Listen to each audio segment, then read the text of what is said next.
वंदे मातरम या राष्ट्रगीताला 150 वर्ष पूर्ण होत असून त्यानिमित्त पुढील आठवड्यात सुरू होणाऱ्या संसदेच्या हिवाळी अधिवेशनामध्ये एक दिवसाची चर्चा आयोजित केली जाणार आहे। मात्र राज्यसभेच्या सभागृहात भाषणानंतर वंदे मातरम घोषणेस मनाई करण्यात आली आहे। वंदे मातरमसह जय हिंद आणि थँक्यू अशा घोषणा देण्यासही मनाई करण्यात आलेली आहे। याबाबतचा आदेश राज्यसभेच्या सचिवालयाने काढलाय।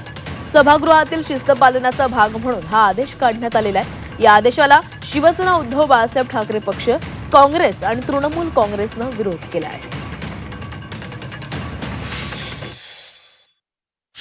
यापुढे प्रोसिडिंग्स मध्ये हाऊस मध्ये त्यांनी म्हटलेले की there should be no thank you, Jai Hind किंवा वंदे मातरम।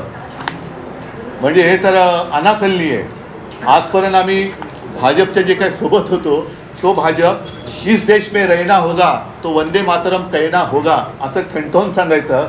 आता हे वंदे मातरम म्हणायचं नाही, मग हे ज्यांनी केले तो पाकिस्तानमध्ये जाणार का, त्याला पाकिस्तानमध्ये पाठवणार का, हे भाजपच्या किंवा भाजपने हे सांगावं की ह्याच्यामध्ये तुमचं हिंदुत्व किंवा राष्ट्रप्रेम आहे का। सभागृहात वंदे मातरम म्हणायचं नाही। जे वंदे मातरम आपण राष्ट्रगीत त्याला 150 वर्ष झाली म्हणून आता नुकतंच आमच्या मोदीजींनी मोठं भाषण वगैरे कुठेतरी दिलं। त्या वंदे मातरमला म्हणजे ही काय मॅकलेची अवलाद ही भाजपमध्ये कुठून आली। वंदे मातरमला विरोध करणारी मॅकलेची अवलाद ही मोदींना विचारलं पाहिजे की अवलाद तुमच्यामध्येच आहे की जी वंदे मातरमला विरोध करते। संसद जे खासदार आहेत ते आमच्या लोकसभेच्या आणि राज्यसभेत तर आमच्यात 2 आहेत, एक संजय राऊत आहेत आणि प्रियांका चतुर्वेदी आहेत। मी आता 2 खासदार माझ्याकडे सभागृहात ठणठणीतपणाने वंदे मातरम बोलायचं, बघूया कोण आपल्याला बाहेर काढतं।